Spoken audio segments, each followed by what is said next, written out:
Hey guys, welcome to another Q&A session. Well, this is just the A portion of the session. If you want to ask me questions, don't do it in the comments below because I'm going to ignore you. Plain and simple. If you want to ask me a question, I will put a link down below in the description. You click on that link, you go to that video, and then you put your comment, and then, or your question, obviously not a comment. And I go through them as far as it goes, right? The first person that comments goes, and then, if you're the last one, just wait your turn, buddy. So yeah, this is my Q&A. I don't know where I'm at now. This video 4 or 5 you're going to see in the, doesn't really matter in the description, but it is there.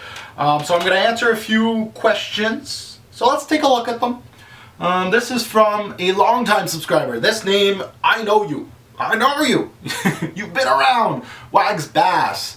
Wags Bass asked, and this is 3 months ago, so it's been a while. I'm going to try to answer your question. Your question is, what world view do I subscribe to? So he kind of gives me a description here, aka, do you believe in God and afterlife, and what philosophy do you live your life by? Very good question. You want to get to know me. This one, really a little personal. That's okay. That's okay. You made the video, so that means I'm going to answer it. I'm not going to go really in depth in this one. I'll give you a general feeling of where I'm at. I live my life one day at a time. At the same time, I do have goals for myself that I set for the future. Do I look back at my past mistakes? Obviously I do, but I don't dwell on them. If I make a mistake, boom, I keep going forward. What did I do wrong? Let's keep it going. Let's keep trucking. It's important to strive in life and have goals. That's something that I feel is very important. You don't want to just go on your daily routine and kind of, I know that people kind of look into, weekends, get excited about weekends. They count the days until, every Friday comes up, or holidays come up. I don't live my life that way. I live my life as, okay, like, almost like live your life as there is no calendar. That's the way to live it. If you're looking at just for weekends, that's, just a small portion of your life. Like how many Monday, Tuesday, Wednesdays, Thursdays, Fridays, that's a huge chunk of your life that you're not looking forward to, and you're looking forward to 2 days of every week. Dude, how are you living your life? So again, I think it's also important to have goals in life. I always have goals, especially for myself and the industry I'm in. For work, I always set myself goals. I want to go higher and higher. I wanted to be home. That was one of my goals. I wanted to be home, but I still wanted to work in the same industry. I wanted to move up in the world. I did. Now I'm home. I'm freaking happy. I get to see my son every day. Work is a lot of work. It's a lot more work, and as you can see, I don't shoot as many videos as I used to, but that's my hobby. There's some things that are very important in life. Hobby is hobby. You got to set aside just a little bit. It's just same as far as your income, right? Not everybody's going to go and purchase 2 curio cabinets. Let's fill them up to the brim, and then I got $100,000 in debt. Let's pay that down. That's my life. No, that's not a good life. As far as my world view, I'm Christian. Obviously, you see the cross here. I was brought up going to church every Sunday. My mom and dad had these, my mom was a teacher, so it was very strict. You treat others like you would like to be treated. I'm always from that motto. I always have been. I've got those morals, and I treat others like I'd like to be treated. Do I believe in the afterlife? That's something at my age that really isn't significant. It's not something that I look into. I don't want to spend too much time trying to figure out things like that. I just want to soak up as much as I can while I'm here. Family is very important to me. Also, challenges is what kind of makes myself alive. I try to strive and give myself some challenges. When I wake up in the morning, that's when you're going to stop waking up in the morning, when you don't have anything to do. And that's to big things, big goals, small goals, things like the YouTube channel. I wake up this morning. I already knew this morning I'm going to shoot, I'm going to review Fat Electrician. And it's still here. As you can see, I should have moved it out of the frame, but it's there now, so you get to see Fat Electrician a little bit more. Yeah, I told myself, you know what, this review's done, let's shoot it and let's move on. And then same with the Q&A. I've already started it all, wanted to shoot it, and that was my goal for today. Get these out of the way, done. Small goal, but it's done. What else?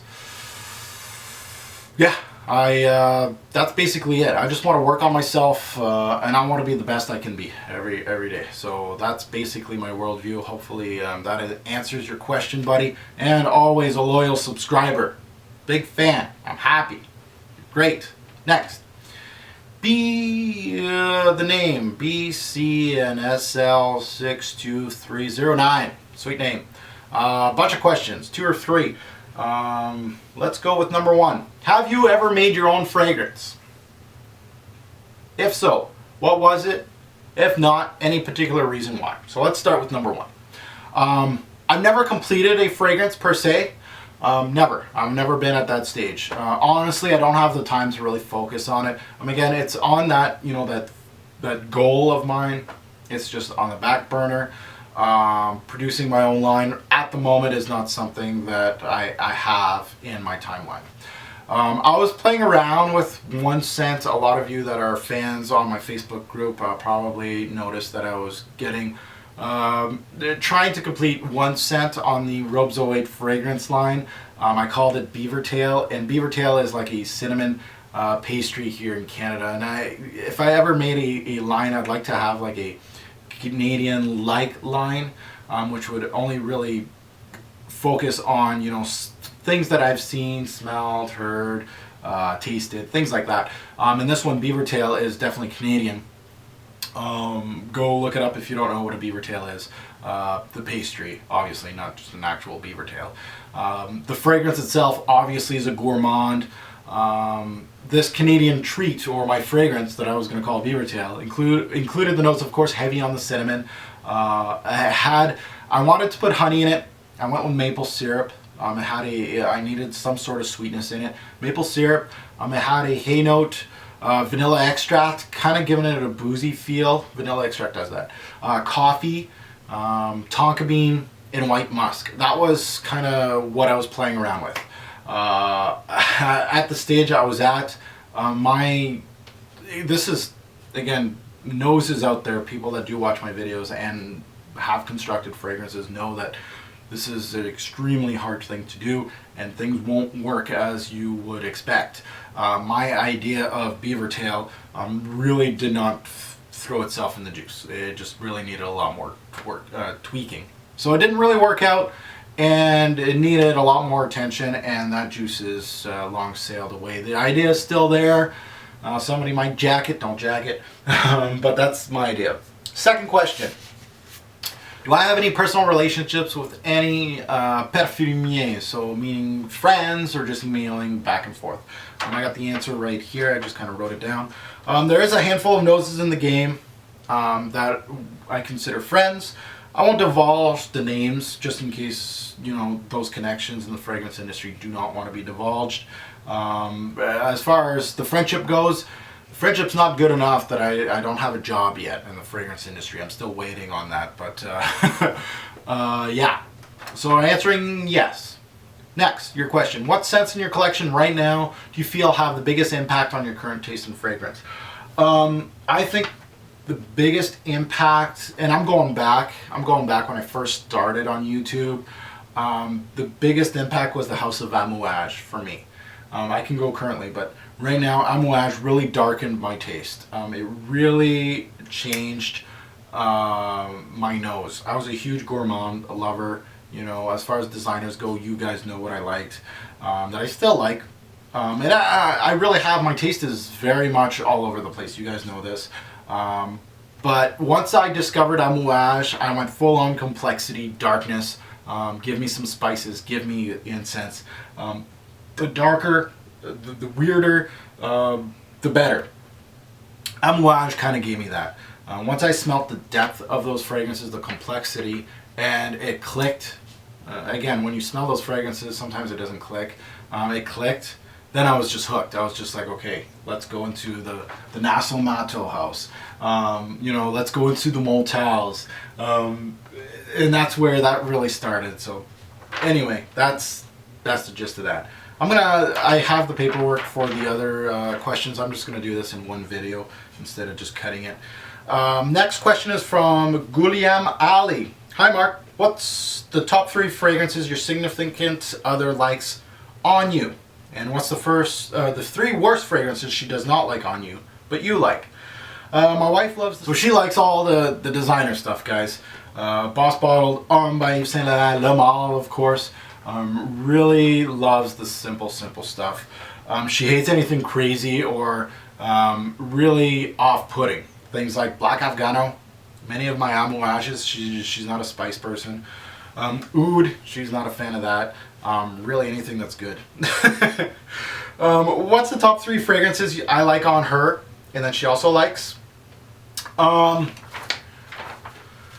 Spring Flower comes to mind. She loves that one from Creed. That's one of her favorites, and it is one of my favorites on her. She wears Play by Givenchy. Not as much anymore. She used to. Around the time that we got married, she was wearing a Play by Givenchy. I think that's when it got really, it first got released, the Play line, and I was highly into Play. But she was wearing a lot of Play by Givenchy, and I like that one on her, and she likes it also. So that one has kind of like a special spot. Next is Q2.Op80. That's the man right there. He's been a subscriber for a while. Who would win a fight between Godzilla and King Kong? So personally, I'm a huge backer of Godzilla. He just looks a little more badass to me than King Kong. Not a fan of King Kong. Even though in the movie, I think the old school movie back in the 60s, King Kong wins. I believe they're actually, that question brought me to, I think they're actually releasing a movie on this. Correct me if I'm wrong. But yeah, I'm a Godzilla type of guy. Next is from Enoch Guadalupe. What's your favorite sport and team? As far as my favorite sport and team would have to be hockey, and it's the Habs. Montreal Canadiens. I am.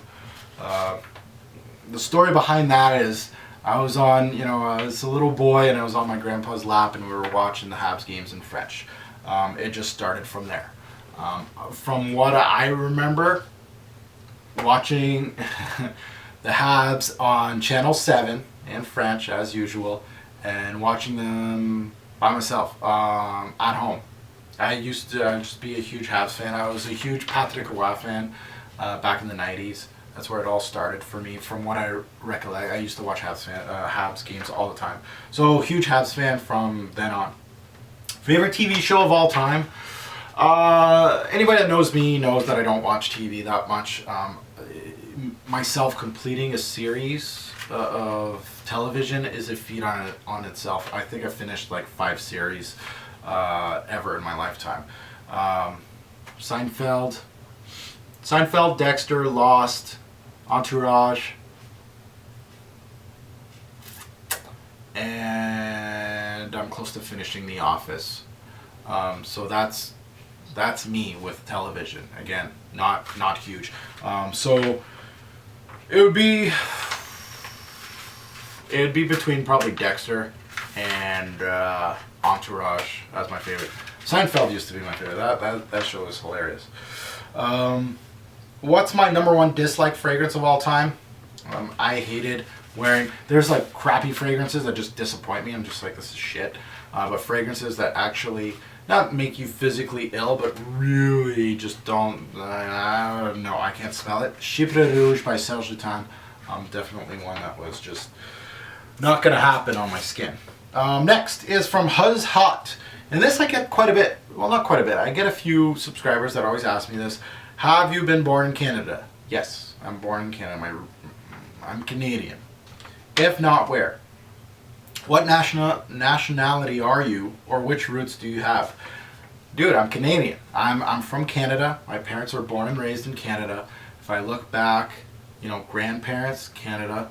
Before them, French. It's French. We're French. Je suis français. It's obvious that you don't look like a typical Canadian. Alright. What does a typical Canadian look like? I don't know. And then next, I just find these funny. I don't know what you guys are looking for, but I'm French. If you're looking at my nationality, I'm French. I'm Canadian though. Like, it goes from my parents to my grandparents. I'm 100% Canadian. So would I wear Bleu de Chanel for 30 days straight? Nope. You're gonna have to pay me. Put a gun to my head and told me wear Bleu de Chanel for 30 days. Yeah, I could do it. It's a very easy fragrance to wear. It's very versatile. I could wear it anytime, any kind of way. Would I want to do it? No. I'd rather not wear Bleu de Chanel for 30 days straight. I got my reasons, but it's not my favorite Chanel. But to each their own, right? People love it. It's a top seller.